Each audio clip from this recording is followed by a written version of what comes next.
All right, guys, you ready? Yep. Yeah. Awesome. Okay, so we do have a Zoom meeting going on. We've got some people logged in to watch this as well. Some people couldn't make it at this location while others are out of state and want to still watch. We also will be recording this, so if you guys really like this and you wanted to watch it again to kind of go back to some of the points that we talked about, I will be offering the video, hopefully. That's why we got a camera right there. Hopefully it works out and we'll be able to put it on YouTube or something and have it for those, again, who can't be here. Like I mentioned before, let's keep the questions towards the end. I love questions, I love conversations, but I want them to be able to hear the questions, and I want a specific time for them on Zoom to be able to ask questions as well. So we'll just save that for the end.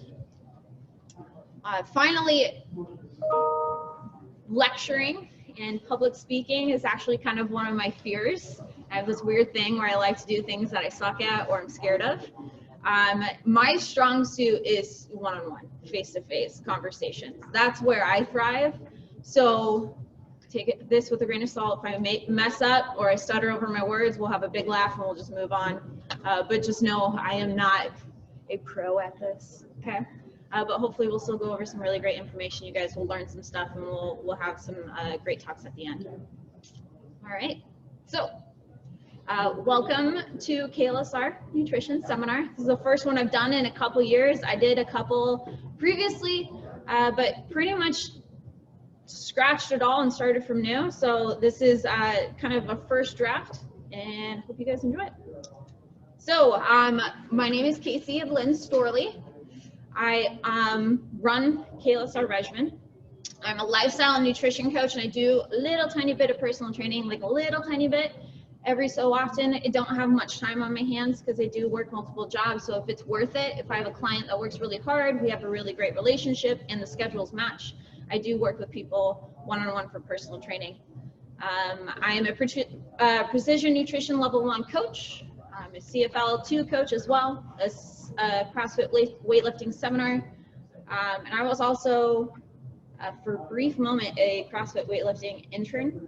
I did one seminar and then kind of watched another one. And that was really fun. But around that time, I was also a competitive athlete, and I decided to go to the competitive athlete route.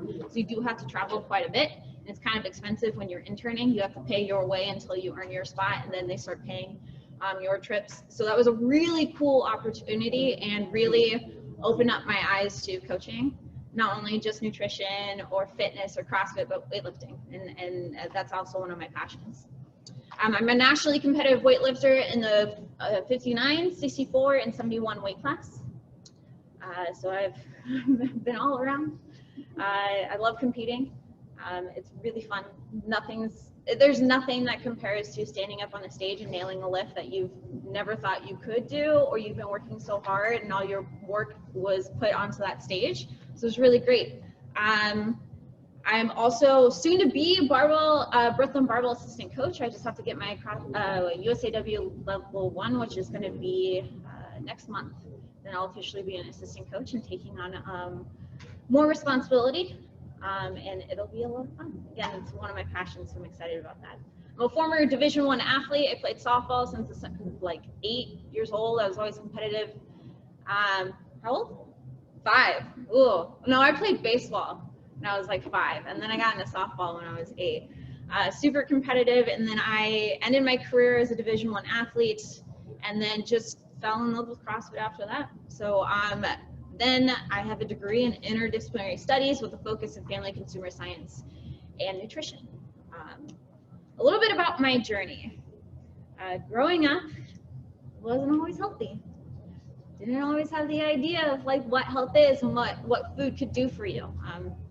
You can see at the far end right there, it's not the heaviest I ever got, but that's pretty much the only picture of how heavy I got. You also can see that I was bleach blonde, if you believe it. I think the heaviest I ever got was about almost 200 pounds.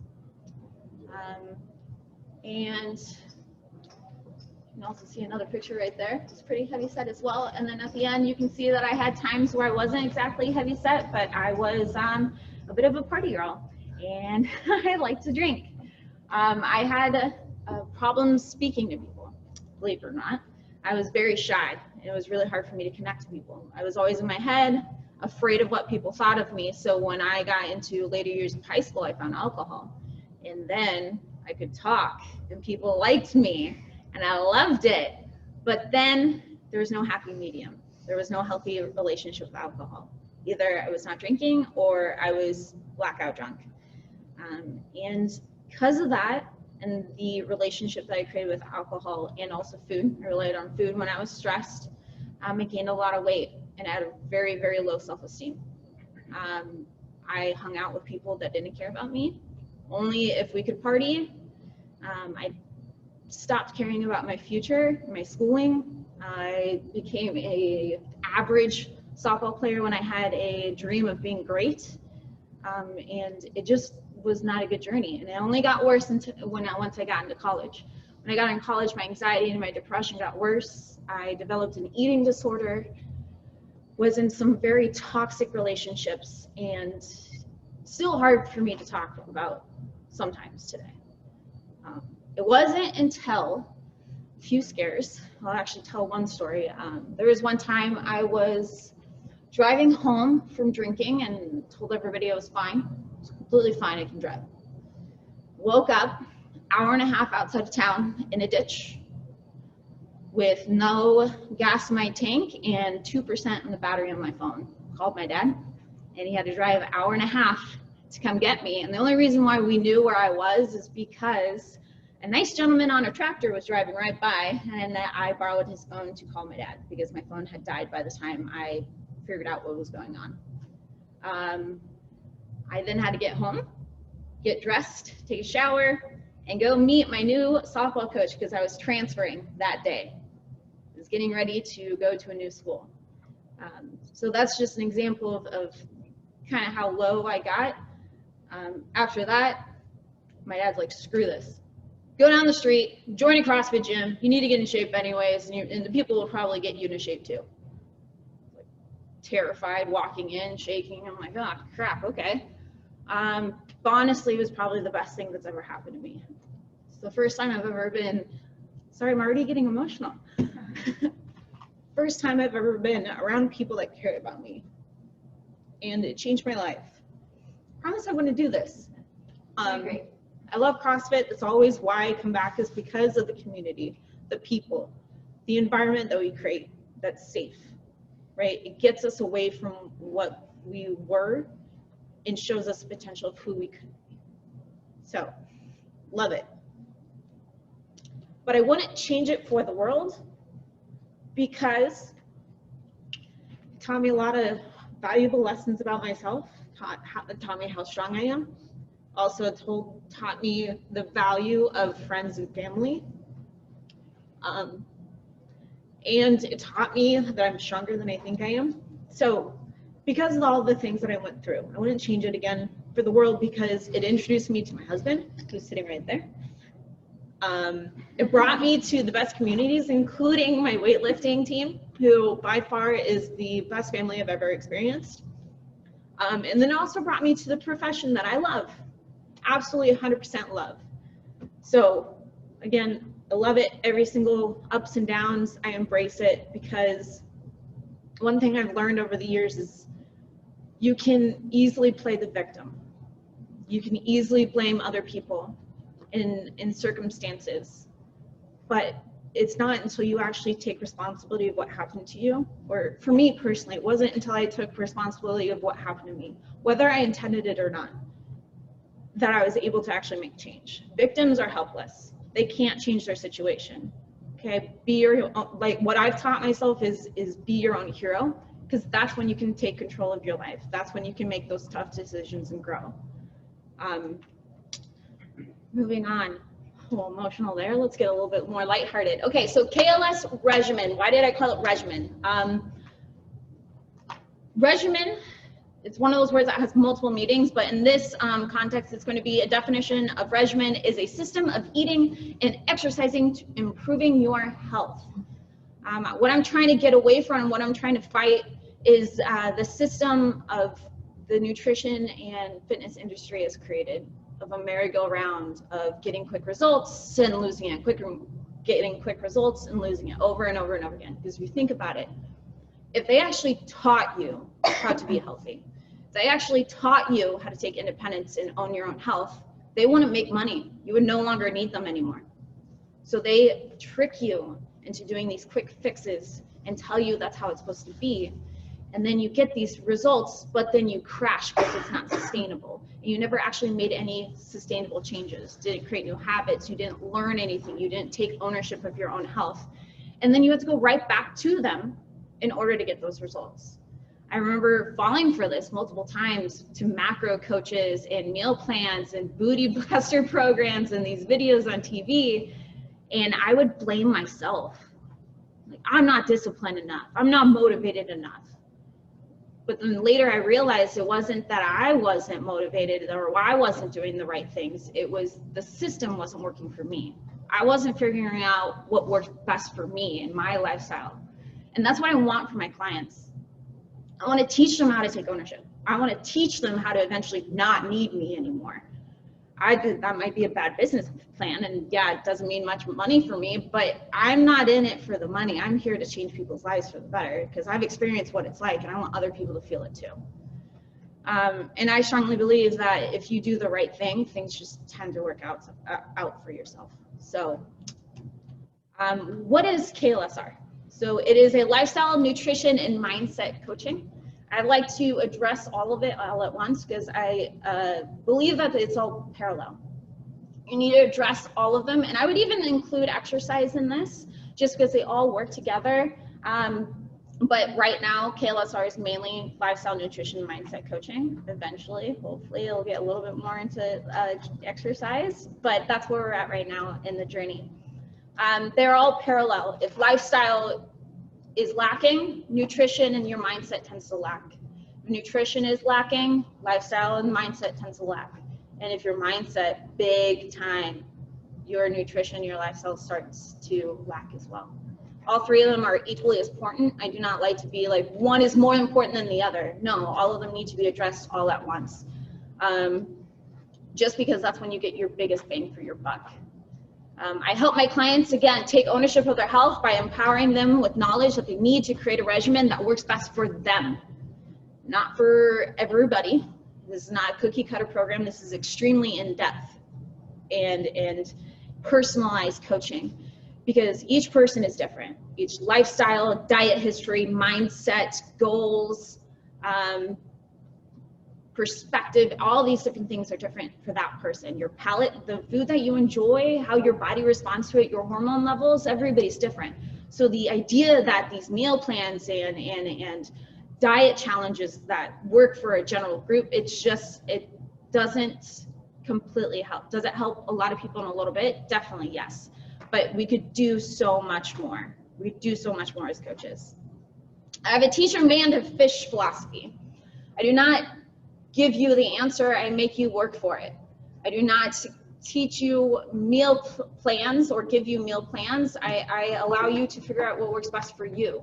I find that when clients actually find things out for themselves, it sticks a lot longer than if I give them the answer. So when people work with me, it's hard. I push them, I make them learn.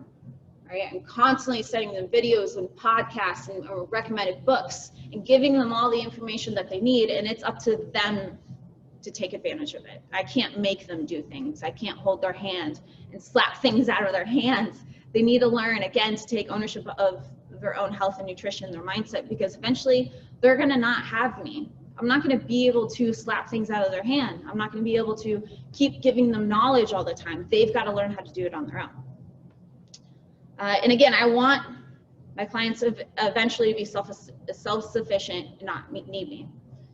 And that's one of the things that I do with my nutrition coaching. We'll briefly go over this right now, and I'll go more in depth later, but I create a tiered coaching system where at first it's really in depth. It's hands-on. I'm there step by step, especially for those who are starting from ground zero or have a little bit of an unhealthy relationship with food in themselves. But eventually it's going to get to the point where I talk to them a little bit less. I check in with them a little bit less, right? They reach out to me when they need me, but I'm not going to be on their butts all the time. So here's my coaching process. So onboarding. When I bring on a new client, it's always an application because I want to make sure that these people are willing to make changes in their lives, not quick fixes. If I have somebody coming up to me asking me to lose 30 pounds in 30 days, I know that I'm not going to be able to help them achieve that. So sometimes I'll still talk to them and see if I can change their perspective and be open to slow changes so they can keep the results. But if they're unwilling to make those changes, then I know it's just not going to work out. I'm also looking for somebody that's open-minded to try new things. You don't know what you don't know. You might think that you love high carb but low fat, but have you ever tried high fat and moderate carbs? No? Then how do you know if it works or not? Right? So I want people willing to try things because again, I want my clients to find out what works best for them. And that means trial and error. You have to try new things. You have to be open to it and be uncomfortable and be okay with making mistakes and learning from it. I do not take any family as clients or very, very close friends just because it's an extremely coach-client relationship. As soon as we get a little bit too friendly, that's when the accountability starts to drop down. I need to stay as a coach. I can be their confidant. I can help them when they need to, and I can have some friendly relationships with them, but ultimately I'm their coach. And that's really hard to establish with family. Those who fall within the scope of my knowledge. So there are some people that have some circumstances where I just don't know how to deal with it. Some people who have PCOS, that is not in my wheelhouse. You need to go talk to a dietitian or a hormone specialist. Somebody that's dealing with some extreme eating disorder behavior, that's when you need to go to a psychologist. Those are just a few examples. I always refer people out who are outside of my scope of knowledge. I do, like, I'm messing with, that would be messing with people's livelihoods right there. Okay, so I try to be as responsible as I can and refer out to make sure that my clients get taken care of. And then finally, people are just willing to work hard. Like, you can say it, but I want to see if you do it, right? It's one thing to say that you want to make change, but you actually have to work hard and put the work in. Again, I'm just the guide. I'm not a fairy that can just do magical dust and just poof, you get the results. No, you got to make the changes. You have to do the hard work.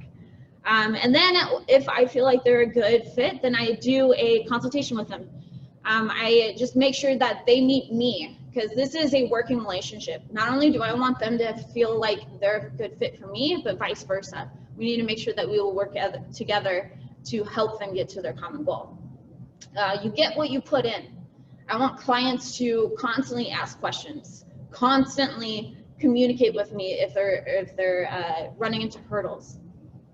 Because if you just expect me to give you stuff and you don't really do anything, you don't talk to me, how am I supposed to help you? How am I supposed to know what's working and what's not? Right? So again, you get what you put in. I want people that work hard and they communicate and they're really excited about this. From there, I do a really in-depth questionnaire. I'm just getting an idea of their goals, lifestyle, diet history, mindset, experience level.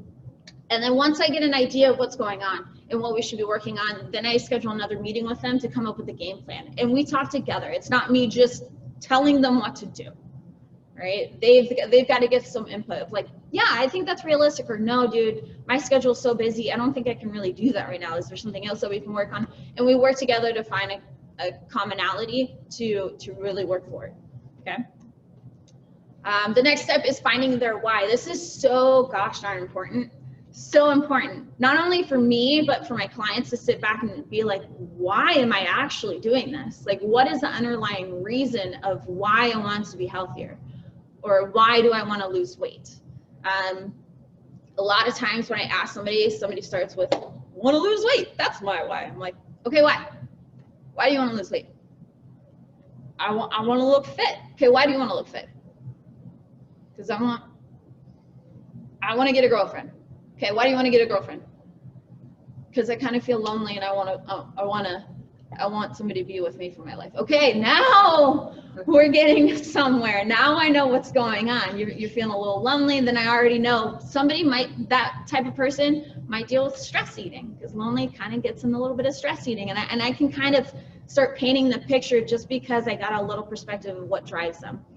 Oftentimes these whys, they develop as the client develops, as they grow. And I'll give you an example. Okay, this is my why when I first started. At first, I wanted to look better because honestly, I just wanted people to like me. I spent my whole life not being able to talk to people and create relationships. It was really hard. And I thought that if I looked good, people would start talking to me. This reason was driven by punishment and self-hate. I didn't like who I was. I hated what I looked like in the mirror, and it was just a poor relationship. Then as I grew, I really got into weightlifting, and I loved the feeling of the barbell and what I could do, and I really wanted to push the limits. So I wanted to perform better as a weightlifter. So that underlying reason was performance and aesthetics. I wanted to look better too. I mean, like, who doesn't, right? But now as I've grown and I've really taken a second of like, why, like digging deep. And this actually took me a couple of years of like, keep asking myself, why do I want this? Why am I doing this? Right now, what I've come up with is, one is to maintain independence when I get older and actually live rather than surviving. Growing up, I've seen a lot of my family members who are older sitting around a table, not being able to move, talking about the medication that they're taking, all the medical bills that they're doing, and it just wasn't fun sometimes. I would much rather be hiking or going on adventures, and it just like, I just looked at them and I was like, I love them, but I don't want to be them. I wanted more for myself. Again, it's one to survive. It's one to just go through life. It's another to thrive and actually live. And I'm sorry, but I want to be 85 years old in the gym and kicking the 20-year-olds' butts. Like, that's my goal. That's what I want. I want longevity. I want to know that I'm not going to be stuck in the hospital all the time. The second thing is how I treat myself has a direct effect on those around me. It's not just about me, right? If I'm under eating, I'm unhappy, I'm not fueling myself, I'm not sleeping, guess what? I'm not a good wife. I'm not a good daughter. I'm not a good friend. I'm not a good business owner. And my clients as well, that breaks my heart. Like, I want to know that I'm there for them. And if I am not taking care of myself, how in the hell am I supposed to take care of them? Also, you know, the thing is, I still kind of want to lift heavy. It's still fun. I still want to perform. And a lot of times when you really think about it, when you address longevity, performance and aesthetics tend to just come with it. But if you just look at aesthetics, performance and longevity tend to suffer. When you're just looking at performance, aesthetics and longevity can suffer as well, right? Depending on the person. So I've found as a coach, your biggest bang for your buck is focusing on longevity. All right, step number 4, you gotta find them goals. What are their goals? Okay, they wanna lose weight. Usually it's either fat loss or weight loss, which, yes, those are 2 different things. And I'll go into that. Then building lean muscle mass. Another goal is health and longevity, performance, and then aesthetics. So fat loss, the difference between fat loss and weight loss, because most people are gonna be like, there's a difference? What? Weight loss is literally just mass on your body you're losing. So that mass can be muscle and fat, okay? And if you, are you familiar with your metabolism? The more muscle that you have, the more calories that you burn, the more food that you can enjoy, the less weight that you gain over a long period of time. You want to maintain that muscle mass. If you really want to get that lean look, you also need the muscle underneath your skin to show through. If you're not really focusing on developing that muscle, you're losing out on the aesthetics that you're looking for, that most people are looking for.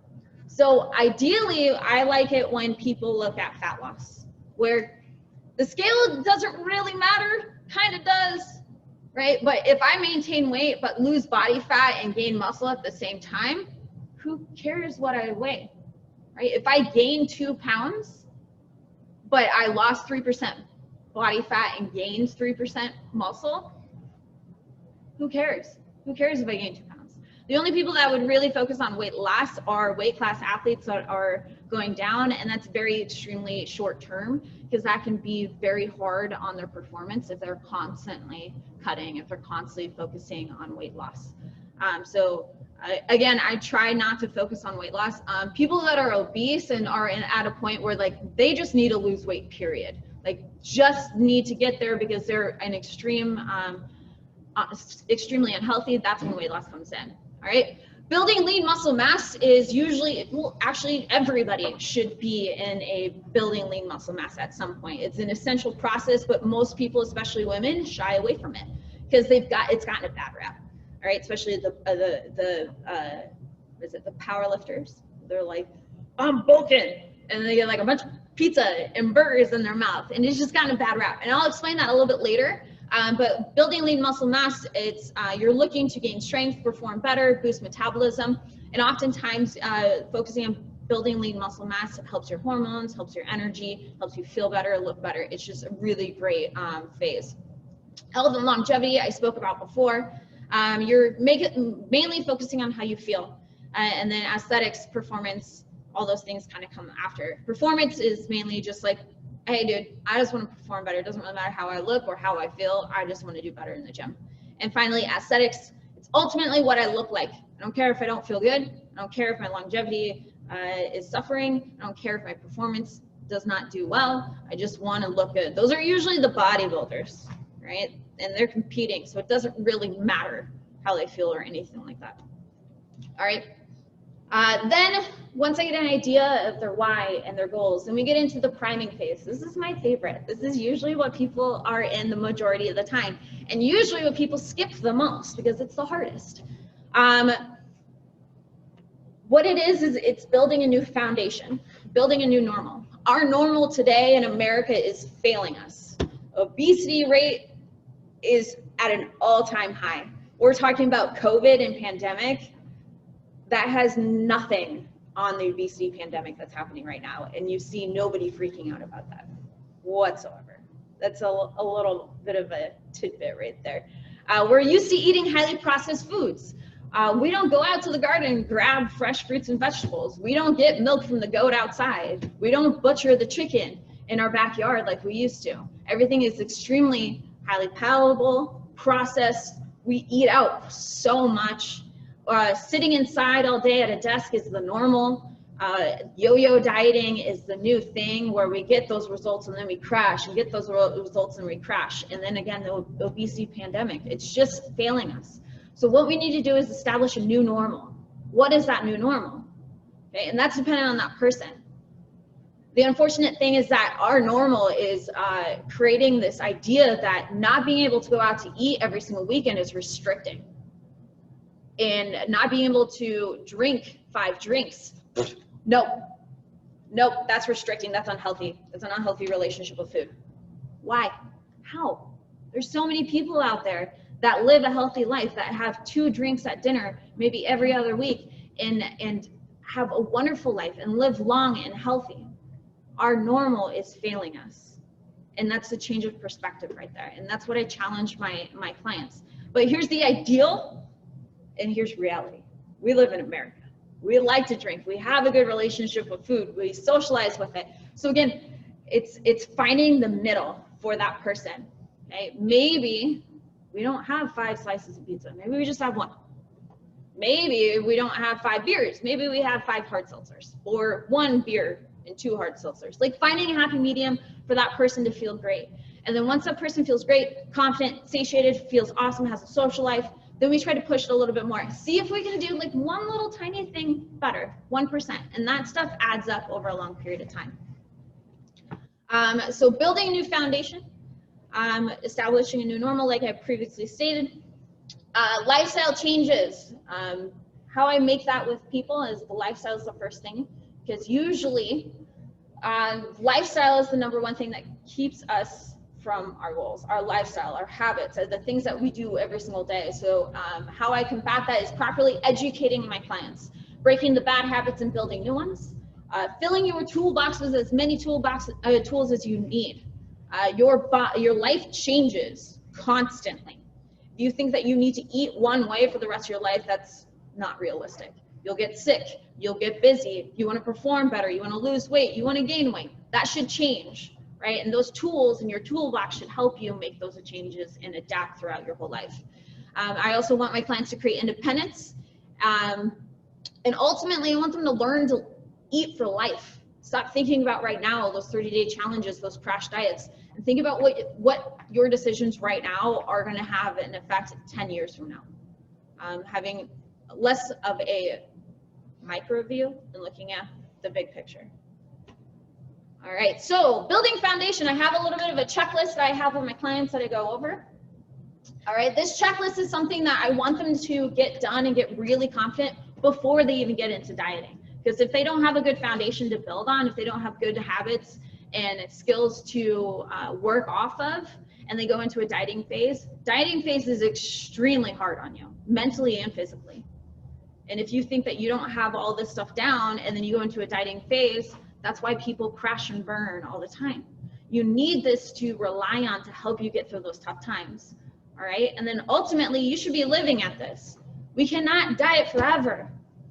You have to be living at maintenance. You have to be able to get this stuff, and you shouldn't be tracking forever, right? But if you get these, in my experience, if my clients really master this and take the time to get really great at this, I eventually can get them to a point where they don't need to track anymore. They just live, right? They get these things down like they brush their teeth. They don't get mad about it. They don't get upset about it.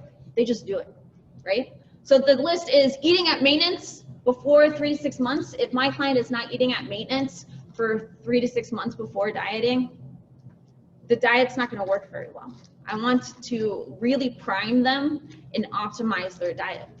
All right, sleeping like a baby for 8 to 10 hours. I know the recommendations is 7, but like 7 is like the bare minimum of like just getting by. And again, I want my clients to thrive. I don't want them just to survive and just get through. So I set the 8 to 10 hours. The more that you work out, especially elite athletes, it's 9 to 10. Realistically though, sleeping is hard for some people. I get on average about 7 hours. It is a lot better than what I used to, but I know that I'm constantly going to have to practice that over and over and over again. And it might take me years to get really good at that, but that's the process. We're breaking bad habits, your lifestyle habits that you've been doing since you were a very young person for most people.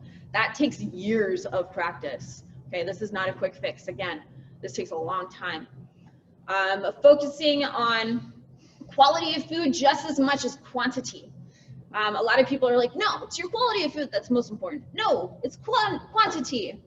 It's both. It's hand in hand. You need to focus on both of them as much as the other. Having a well-balanced diet consisting of proteins, fats, and carbs.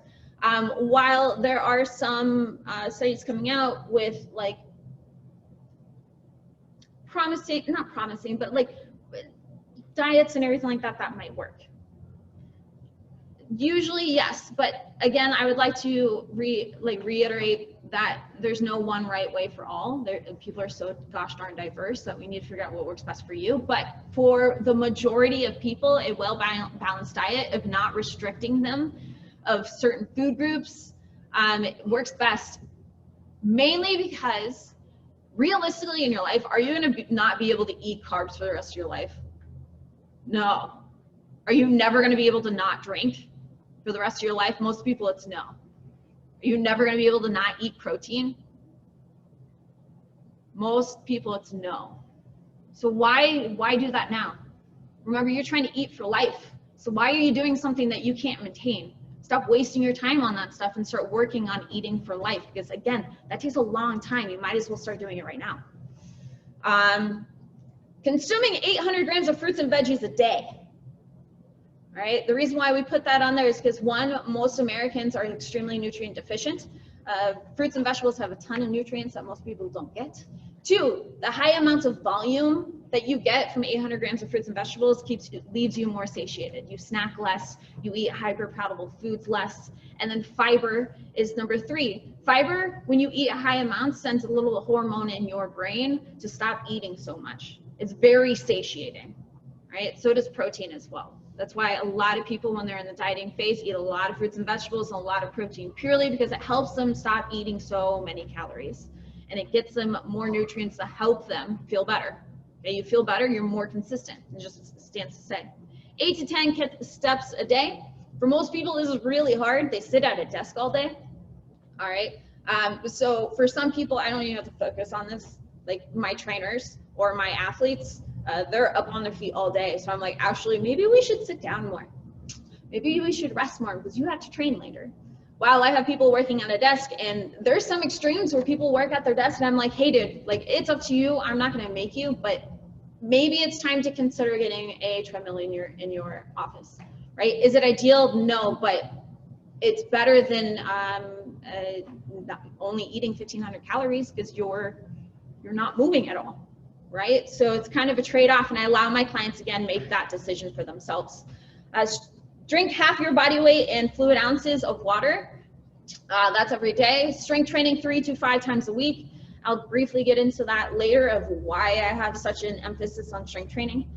Your digestion is great. Pooping 1 to 2 times with ease. If you're sitting on the toilet for 5+ minutes, you know you got some room to improve, right?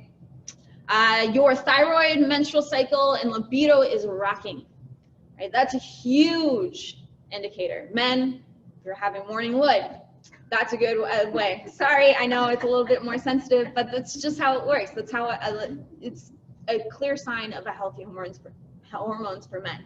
Women, your menstrual cycle is regular. And a lot of women are like, well, I'm not interested in having a baby, or I have birth control right now. I don't know how it is. I get your argument, I do, but your menstrual cycle is like a vital sign, like your heart rate and your blood pressure is a clear signal if something is going good or if it's not. I have a lot of women that are working with me that are considering going off of birth control purely so they can figure out if they are healthy. Again, I'm not here to help my clients survive. I'm here to make them thrive. And that's one of the great indicators of if they're thriving or not. Have an environment that supports your goals. You're the average of what you hang out with, or you surround yourself with, and people that you hang out with. If you want to be fitter and healthier, you got to hang out with people like that. If you want to stop snacking so much, stop putting so many snacks in your kitchen, right? Maybe do a kitchen clean out and start putting fruits and vegetables out in there so you grab that more than in snacks. And then also I want my clients to have a feeling of like, dude, I could do this forever. Like I am so happy, I got these things down, I don't really have to think about it, I just do it.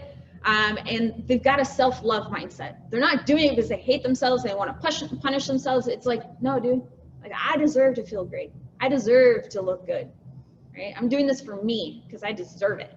And that's really hard for most people to really grasp that. Most people, like myself, had many years of self-hate, and that's hard to break. Okay, so I was talking about maintenance, eating at maintenance. What is maintenance? Okay. Maintenance is the amount of calories that you're taking in matches the amount of calories that you're burning. Okay, that's where you live. That's where you should be eating majority of the time. But most people don't even know what their maintenance is, which is crazy. Again, like I mentioned before, you can't diet forever. You have to know where maintenance is, and I'll explain why you can't diet forever in a little bit. But let's take a look at your TDEE, your total daily energy expenditure. What is your metabolism, the amount of calories and where it's coming from? You can see that 60 to 70% of your calories burned is from the calories just to survive. If you were just at rest, breathing, your organs are moving and everything like that, that's the amount of calories that you have. And I'd like to point out, the more muscle that you have on your body, the more calories that you burn. Another reason why strength training is so important. The calories that you burn, activity outside of exercise, that counts for 15 to 20%. So hand gestures, walking around, talking, standing up, standing down, walking on the steps, that is 15 to 20%. Okay. Calories that you burn from digesting and absorbing your food is 10 to 15. And then only 5% of the calories that you burn in the day come from the calories burned from exercise.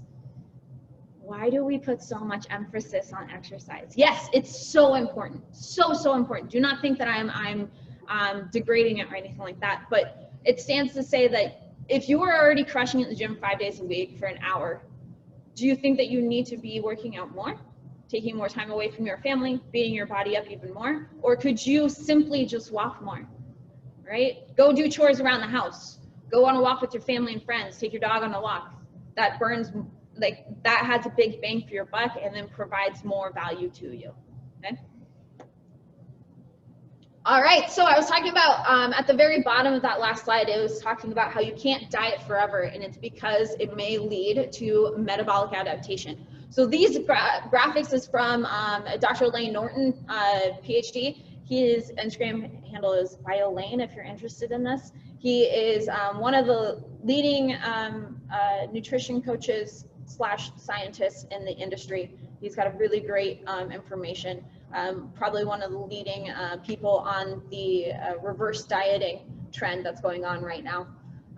He talks about metabolic adaptation in this infographic, and he's talking about the weight loss is not the problem, it's the weight gain. We do not have a weight loss problem. We lose millions of pounds every single year. The problem is that we regain it and then some. Again, the yo-yo dieting. That's the reason why is because our metabolism adapts to what we throw at it. Okay, it's an evolutionary phenomenon that our body wants to survive. It's really freaking smart. Okay, if you stop feeding it, it's gonna start slowing your body down so it stops burning calories eventually, right? So if you go into a deficit 200 calories lower, it's gonna slow down eventually and you're gonna plateau. And that means that you need to slow down, go down even more to get more results. But like if you're only at 1500 calories, women, you can't go down much more, right? And then you start feeling really bad and you're stuck there and you get into this position where if I eat a carrot, I gain 5 pounds. Like what the frick? Because your metabolism has slowed down so much because you've always been in a deficit. You've never taken the time to recover from the cuts or done a reverse diet and been at maintenance to boost that metabolism back up, right? Some signs that you are chronically under eating. You're constantly fatigued, low energy. You seem to always get hurt or can't recover well. You get sick frequently. You're irritable, you have mood swings, anxiety, depression is a huge one. A lot of people have problems with that because if you're under eating, your hormones, your endocrine system starts slowing down.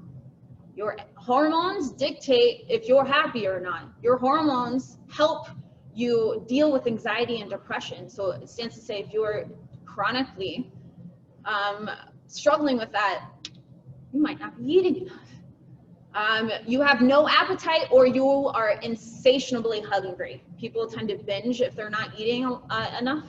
You have a poor relationship with food. Again, binge eating, yo-yo dieting, fear of your own food. You have hormonal woes, loss of period, morning wood, loss of sex drive. You can't seem to lose weight or build muscle. You're always cold.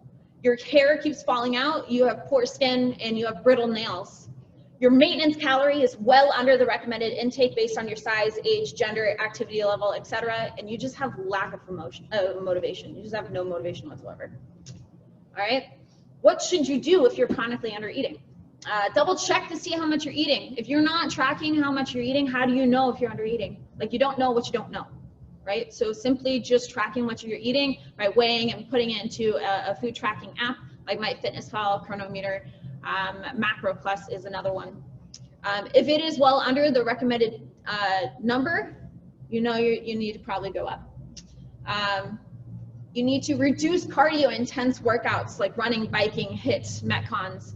If you're a competitive athlete, you might want to consider reducing the volume of training that you're doing as well to help your body recover. If this all overwhelms you, thinking about eating more food, possibly gaining weight, you're not sure that you can do this, hire a coach. It's preferably a coach who's gone through it because they know how to relate, okay? And that brings me to this. This is just the USDA daily calorie intake for the average American. Okay, most people that I'm talking to in front of me either are an athlete, do CrossFit, or very active. We have a few people that are even more active than this, okay? And for males, let's see this. So the recommended intake for a 4-year-old is about, from moderate active 4-year-old, 1,400 calories. I have a lot of women coming to me only eating 1,400 calories. I'm like, dang. Like, and men too, like are only eating about like 1,600 calories. I'm like, dude, you guys are like bosses. You've got goals, priorities, and you're only eating this much. Like, imagine how much more you could get if you were actually properly fueling your body. You do so much better, okay? Women around the 26 to 30 range, Let's look at that.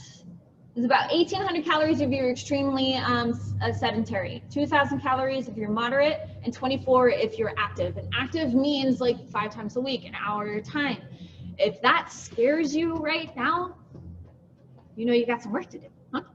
All right, men, 26 to 30 is about 2,400, 2,600 for moderate, and then 3,000. And let's get to about like 46 to 50, 2,200 for men for sedentary, 24 for moderate, and 28. And then for women for the 46 to 50 is 1,800, 2,000, and 2,200. Just for your daily, just to live, right? That's where you should be living at, okay? With that being said, I know some of you guys are like, I could never in a million years eat that much. That's not going to happen. Okay? That's where reverse dieting comes in. And it can be scary. So reverse dieting, why eating more will pay off later. What is it? A period of dieting where calories are increased slowly over time to therefore increase your metabolic rate and minimize the fat gain. Okay? You see that I'm going to diet and then all of a sudden I go right back to what I was eating before and you gain all this weight. This is to minimize that. Why do you do it? To speed up your metabolism, to help chronic eaters feel healthier and happier in the long run, to recover from a fat loss phase, to improve hormones, increase potential nutrient intake, and then improve performance and strength. Some people will experience maintaining weight within about a 5-pound range. Our bodies naturally fluctuate about 5 pounds. So you see that I say weekly average. Your weight is going to go up and down in the week. You should be taking the average of that week and then comparing week by week by week, not by day. So that weekly average is really important. Some people lose weight simply just because they're still in a slight deficit as they work up, or they naturally just increase their activity level because they've got more food, right? Then some people do gain weight, right? Not all the time. This is typically for those who have a long history of chronic dieting, whether they're conscious of it or not, and yo-yo dieting. It can be tough, but well worth it in the end, okay? Oh, goodness, tiny little Casey.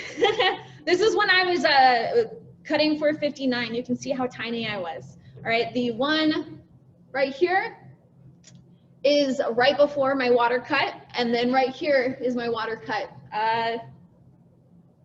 Crap, I forgot to look up the pounds. This is when I was 59 kilos.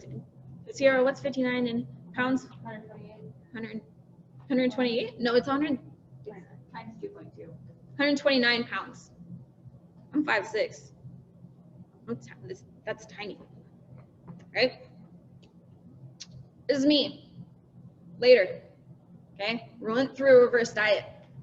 I am 20 pounds heavier than I was in the other one, right? But I will say this, I'm very, very happy. This is a side-by photo. I was too lazy to take the other side off. The other side, what I was pointing out is this was me like maybe 4 years ago. This is me a couple months ago. I actually weigh less here than I do here. And then my point was, is the weight on the scale actually your goal, or is it to look healthier and happier, right? So this is me now, 20 pounds heavier. And I will say this is probably one of the hardest things I ever had to do to reverse diet. I gained a lot of weight back, but I needed it. When I was at this point right here, I was always angry and moody and pissed off. I was constantly cold. My anxiety was taking over my life. I was just couldn't do anything. I had, and Connor can attest to this, it was not a good time. And like my strength went down. The whole reason why I went down is to perform better, and I wasn't doing that.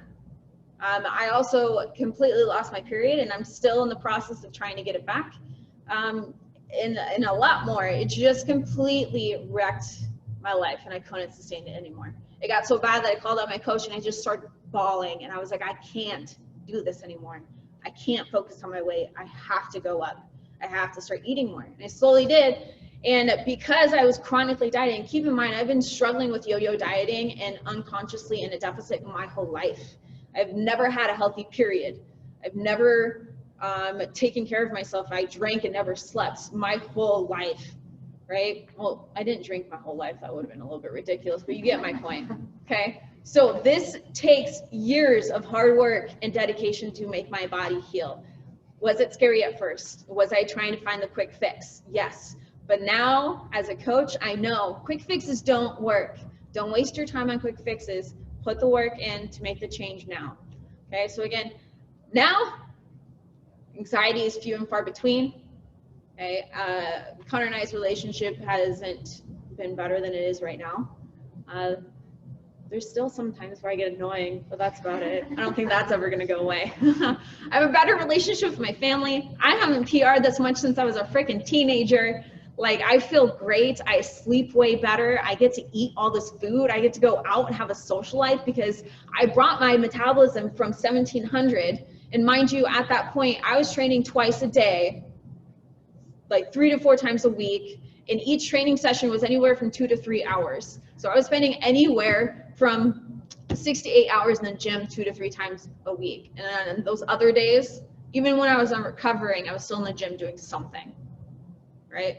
That was a lot. And only eating 1,700 calories, that was bad. Now I'm eating like, at my maintenance, I'm eating about 23 to 24 at my size right now. Still not ideal, but it's way better. I should be eating around like 24, 25, 26. So it's still a little bit lower, but again, it's 10 times better. And it's gonna take a long time for me to actually get my metabolism back to where I actually want it to be, okay? So getting back to the building of the foundations, you can tell that I want people to figure out their maintenance. That means that they have to track their food. Okay, that means that they have to possibly count macros. And most people are like, macros, don't like it, it's restrictive.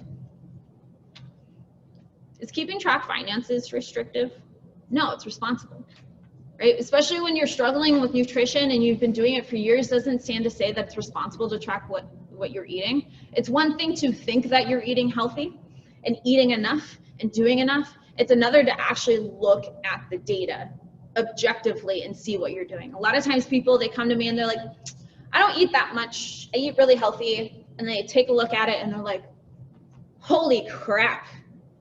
I do not eat at all, or I eat way too much, or like I eat a lot more processed foods than I thought I did. Like there's the subjective, I feel like I'm doing something, and then there's objective. So I kind of bring the objective point of view in there and be like, you never know what you don't know until you actually start tracking. So macros is proteins, fats, and carbs.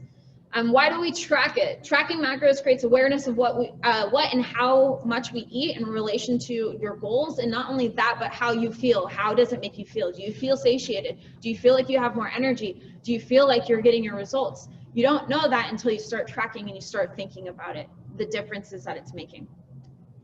All right, so why strength training? One, it boosts your metabolism by increasing the lean muscle mass, right? The more mass that you have, the more calories that you burn. Muscles burn 3 times the amount of calories than fat. So if you want to boost your metabolism, get lean, be able to eat without gaining weight, you got to gain that muscle. When you actually lift weights, that exercise burns more calories than cardio, right? Because once you're done lifting, your body keeps burning calories because it also has to recover from the movements that you did. You just broke down muscle tissue. Your body has to go in and recover from it and build that muscle tissue back up. That takes a lot of energy to do so. It improves aesthetics. Most people want that long, lean look, but then they jump on the cardio machine and they look like cardio bunnies. If you want to look lean, if you want to look better naked, lift weights.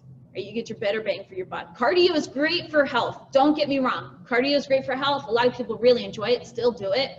But I would argue to put a little bit more emphasis on strength than what you already do.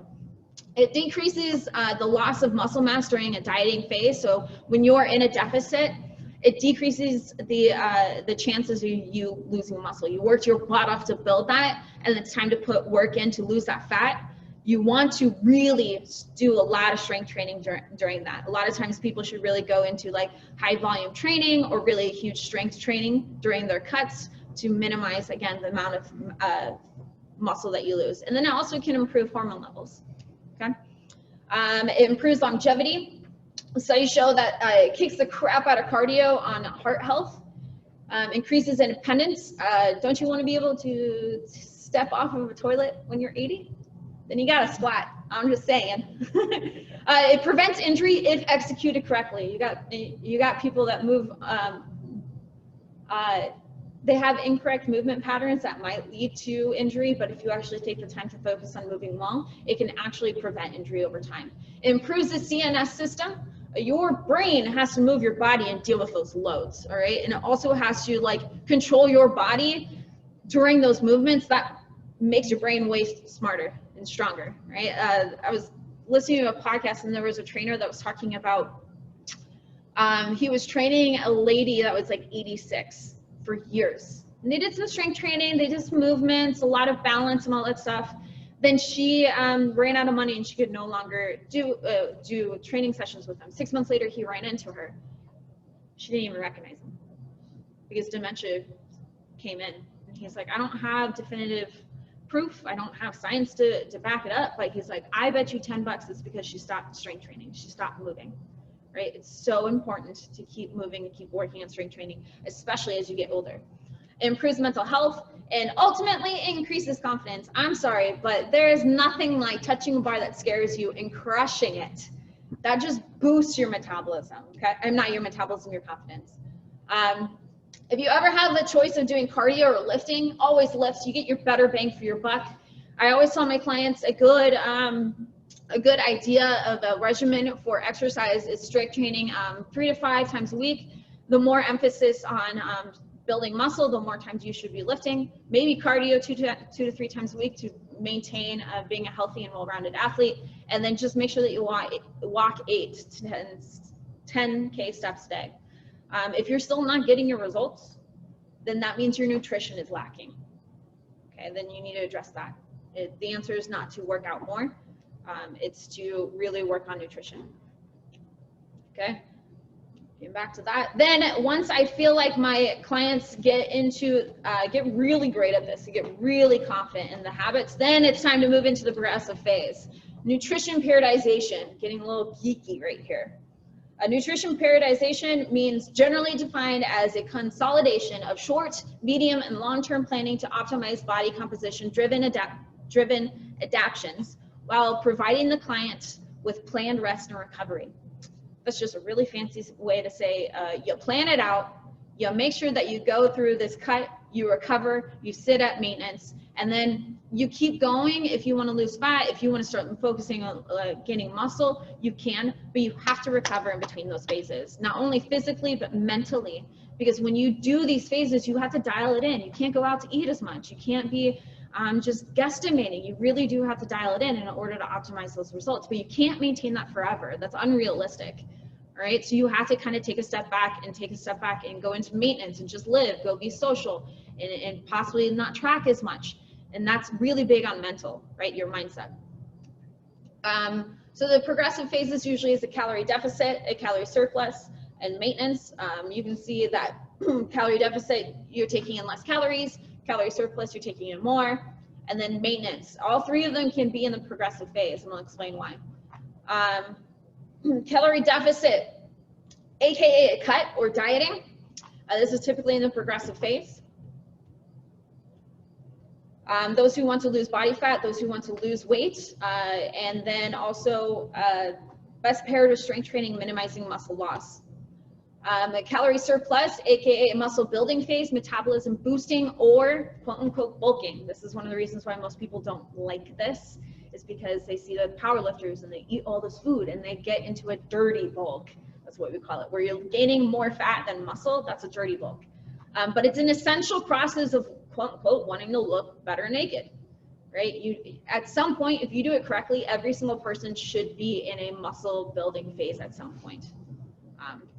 Then maintenance. The reason why this isn't a progressive phase is because you can still get results in maintenance, right? You can elicit change by simply really focusing on lifting weights and changing your exercises in the gym. You can lose body fat, gain muscle, and change how you look in the mirror, but still be at the same weight, okay?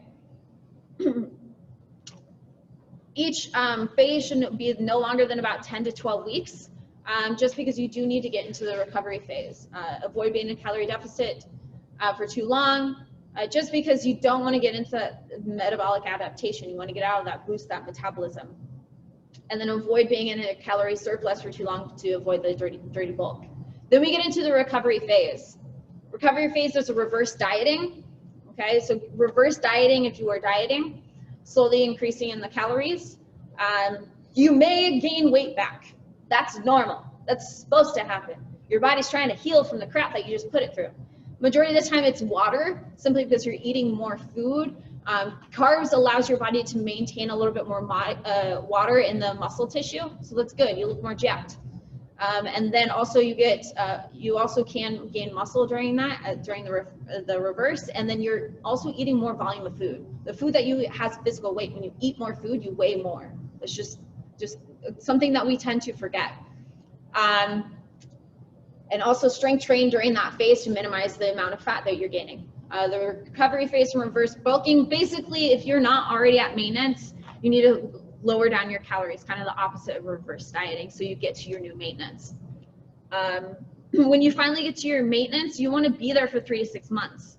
Allow your metabolism to possibly increase during that time to get a little bit more food in you. Allows your body to recover, and it also allows your mind to recover. You also have a social life during this. And then I also go back to building the foundation. How can we make it 1% better? Okay, maybe you walked 10K steps 4 days a week. Great, that's better. Let's try 5 this time, right? Constantly just trying to improve, so you no longer have to think about it. And again, this is something, the cool thing is that the foundation, that the checklist that most people need to get good at before they start dieting is usually what they need to do for the rest of their life. If you want to be able to not have to track your food all the time, you got to just mindlessly be able to do this, okay? Mindset. This is my favorite thing to coach. It's also one of the hardest things, and what most people skip over because it's very hard for them. How you think and how you perceive. Having a good mindset is a practiced skill. You have to practice it, especially if you're coming from a place of self-hate. It takes a little bit of time to start being like, no, I don't hate myself. I love myself, and that's why I want to make change. Sometimes you have to fake it until you make it. I know that from experience. Some things that I see with my clients, and I want to give you a few tips before we get into the Q&A, is you need to develop a growth mindset. Like, making mistakes is not a bad thing. It's an opportunity to grow. I have a lot of clients coming to me and they're like, oh my gosh, I'm so sorry, I ate a cookie. I'm like, okay, first of all, hold up. What cookie was it? Was it good? Should I go get one, right? And second of all, who cares? You made a mistake, you're human. Don't beat yourself up about it. If you beat yourself up about making a mistake, you're gonna spend your whole life being very upset. First of all, and we don't want that. Second of all, it's not a bad thing, it's an opportunity to learn. What elicited you to eat that cookie, right? Were you stressed? Were you not mindful? Were you on the rush? Okay, cool, let's learn from it. Maybe go for water when you're stressed, or go on a walk instead. Maybe let's see if we can plan a little bit better so you're not in a rush, things like that. Ditch the 0 to 100. Some people are just like so totally in it, all in, ready to go, and then they're not at all. They're completely off the wagon. We need to learn to live in the middle, being balanced, being consistent, not perfect.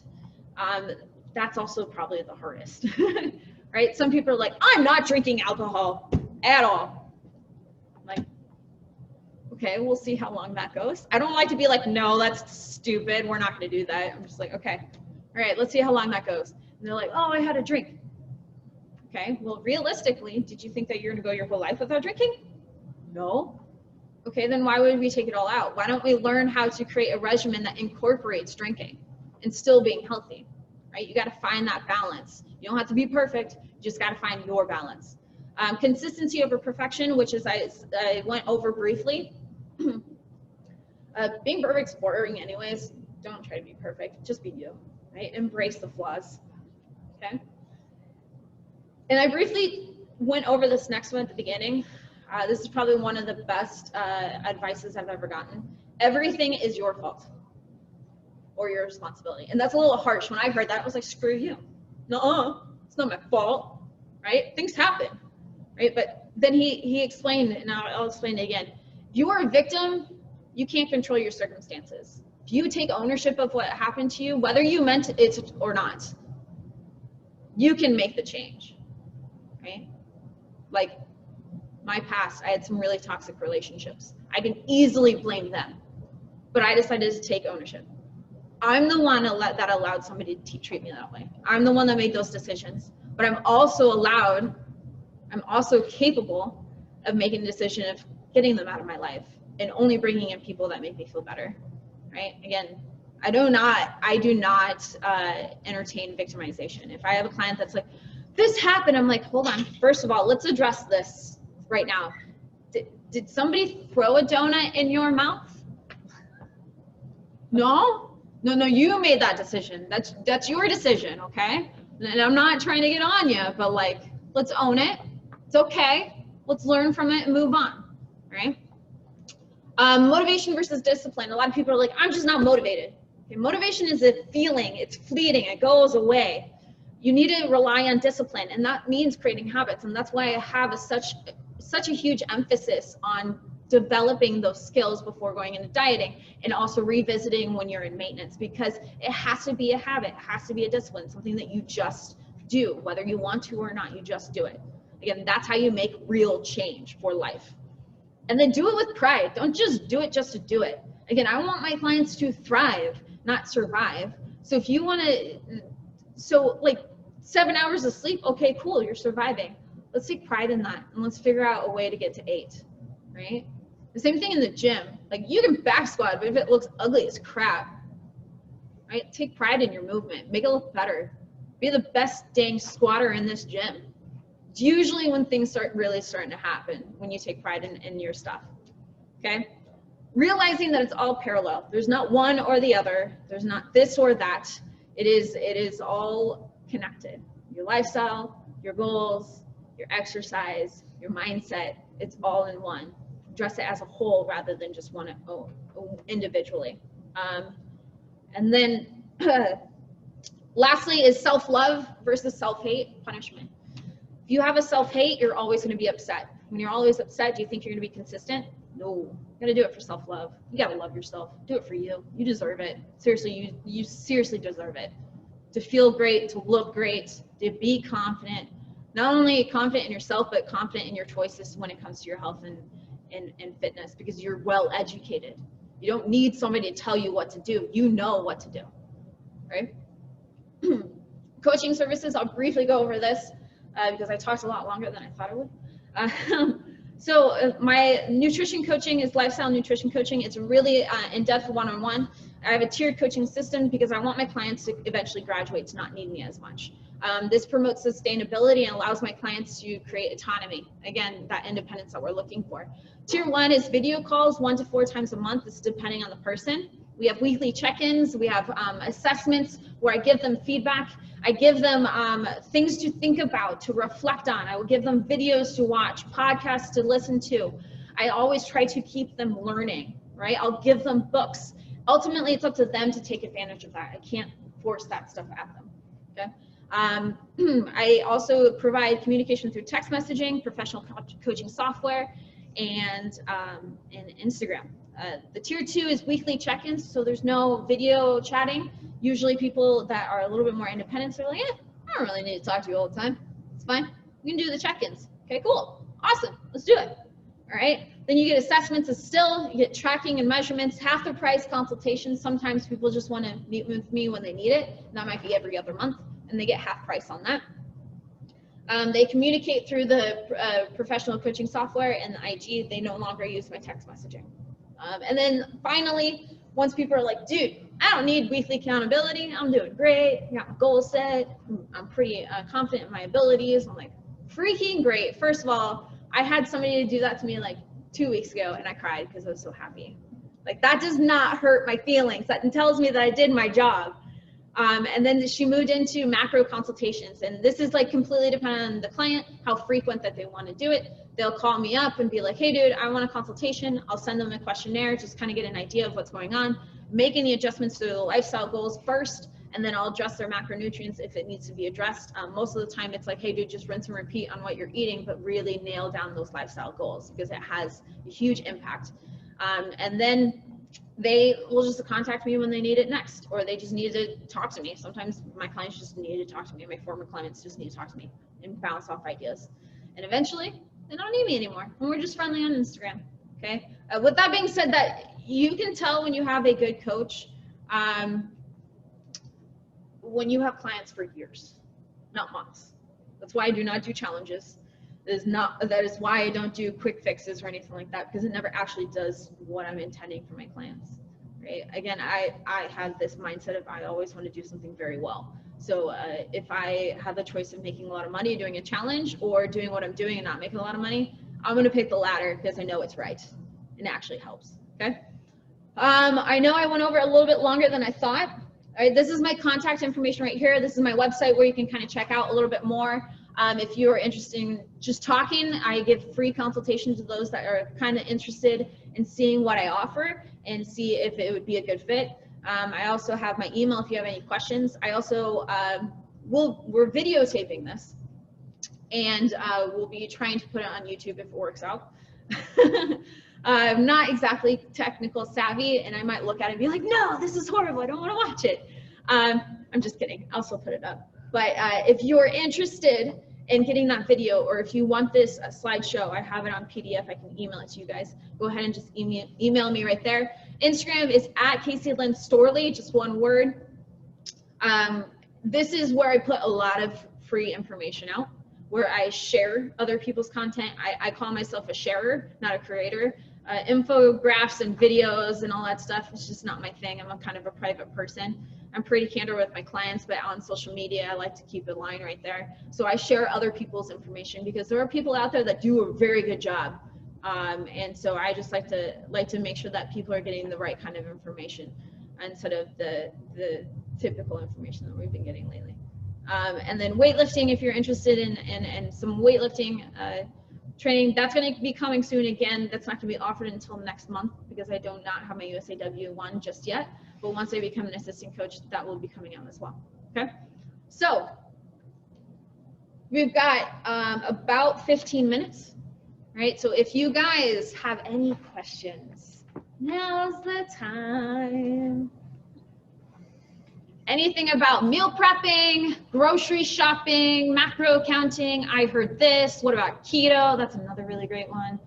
That's another one. Wow, supplements is another one. Any questions?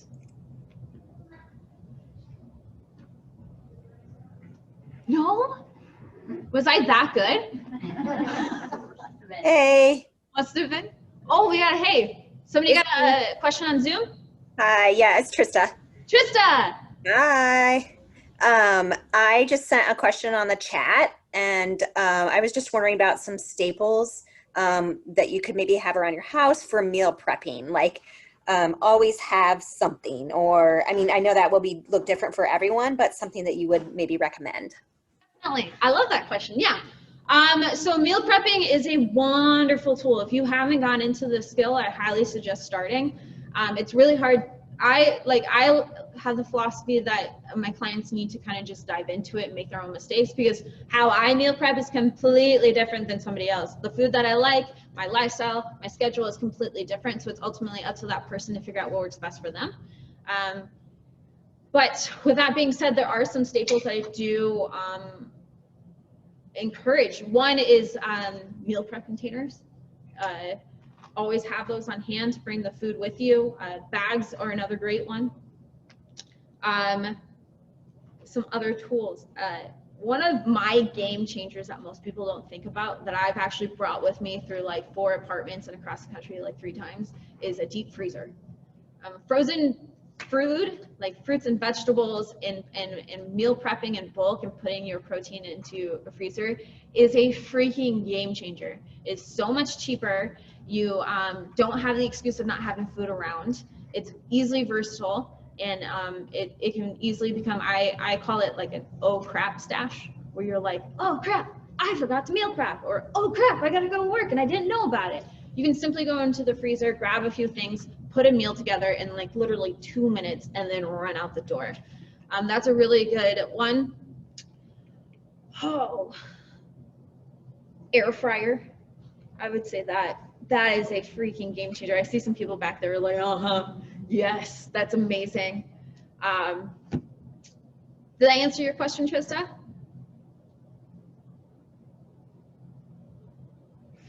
Is she there? Yeah, sorry, unmute. Yes, good. Air fryer, amen. Amen. Good.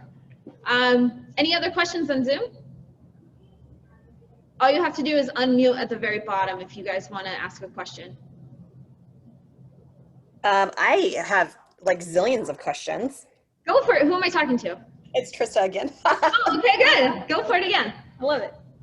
So I know we talk a lot about whole food sources and stuff, but I don't think all the time that we can get every source of vitamin and mineral from just eating foods. Maybe I'm wrong, but is there a time where you would like supplement, say, a certain vitamin or certain minerals that maybe, we can't get all the time? Yeah, no, that's a really great question. So supplements. She's completely right. You can't always get all the nutrients that you need from the food. The nutrients in our food is slowly going down as we go through the years. It's not as nutrient dense as it was 50 years ago. So there are definitely some holes in our food that we need to supplement in. But I will always say this: test, do not guess. Right? Over supplementing is just as harmful on your health as under supplementing. A good example is B12. A lot of people are like, oh, most Americans are under supplementing in B12, and then they eat plenty of red meat, plenty of proteins that have high supplements in it, and then they take a multivitamin that has B12 in it, and then they take another B12. Too much B12 is actually linked to anxiety and depression. Some people that have too high levels tend to get really, really anxious fast, and they're like, I don't know what the frick is going on. It's because their levels are too high. So if you want to take a multivitamin, if you want to supplement, always test, do not guess. The only supplement that I would highly suggest taking for everybody, and the only reason why is because it's the only supplement that has a 70-year-long study on it that shows its benefits and has minimal effects on anybody. Like seriously, almost nobody has negative effects to it, is creatine. Creatine not only helps you build muscle, and most people are like, I don't want to get bulky. Trust me, guys, you will not get bulky by lifting weights. Like people that are really big, they spend years trying to get big like that. And they also eat ungodly amounts of food. So that's not going to happen if you take creatine. It also helps with brain function. There's a lot of studies going out in relation to Alzheimer's and if it helps. There's no definitive results right now, but there are some promising things that are coming through. Like creatine is amazing for you. Anybody should be taking it. Kids, on the other hand, that's a little bit on the side. You want to be a little bit more diligent in looking at that. I'm not familiar if young kids should be taking creatine or if the amount, but if you're, of course, 18 plus, I would highly suggest looking into creatine. The only other supplement that I would probably suggest looking into is maybe magnesium, because we don't get enough magnesium, and magnesium helps with hormone levels, it helps with sleep, helps with muscle recovery. It comes from leafy greens. It also comes from red meat and other protein sources. And there's some people that are saying that like you should take some omega-3s, especially when you do not eat a lot of fish, especially in the Midwest, we don't have access to that. But then there are some studies coming out where, hey, you might want to test and don't guess on that. Anything outside of that, I'm always going to say play safe, get your blood test done, and then go from there. Awesome question. I feel like somebody wants to ask about protein or Bcaas or all that stuff. Yeah. What would you recommend for protein? Like if you're doing the weightlifting, it's kind of like double or matching your body weight, gram per body weight. Or I've heard that before, but yeah. So if you want to get your best bang for your buck, you eat real protein, like real meat. We're always talking about eating whole foods, but then we think that some of the most processed forms of protein is healthy. That doesn't really make sense, and it's a lot more expensive sometimes, depending on the company that you go to, and the prices can be more expensive than simply just eating your meat or eggs or Greek yogurt or dairy or anything like that. Your body processes that way better than the protein powder majority of the time.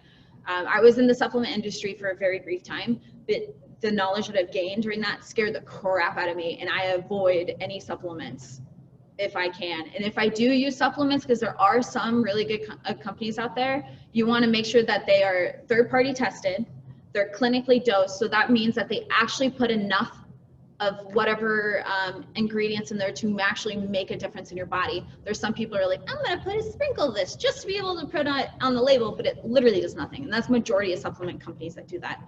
And they do a lot of fillers. With that being said, what you want to look for, again, is like really high quality company. And that's the first thing that I would look at. And then I would just try some type of whey. A lot of people are like, I don't like whey because it has dairy, it hurts my stomach. Whey protein, depending on which one you use, hydrolyzed is probably one of the most easily digested, has like almost zero lactose in it. They take it almost all out. So it's not, it may not be the lactose. Not all people are like this, but it may not be the lactose. It may simply just because of the quality of the protein. And everybody's different. Like Ascent is a decent one. I can't take it. It hurts my stomach, right? But like I tried other ones and it works great. But I would highly suggest getting meat first. And plus the other thing is there's far more nutrients in meat that you need to get strong in the actual whole sources than it comes from protein. I would highly suggest really getting into like maybe like Greek yogurt. Eggs is so nutrient dense. It's probably one of the most nutrient dense foods on the planet. Red meat, quality red meat. I know there's kind of a big stigma against that, but it's actually really, really nutrient dense. It has a lot of nutrients that most Americans are deficient in. So there you go. Thank you. Any other questions? No? Well, that brings us to the end, guys. Thank you so much for coming. I hope you guys learned a little bit. Again, the contact information is up there if you guys want to write it down. Otherwise, most of you guys know how to get in contact with me. Just shoot me a text or an email. I love talking more about this kind of stuff. And have a great Saturday.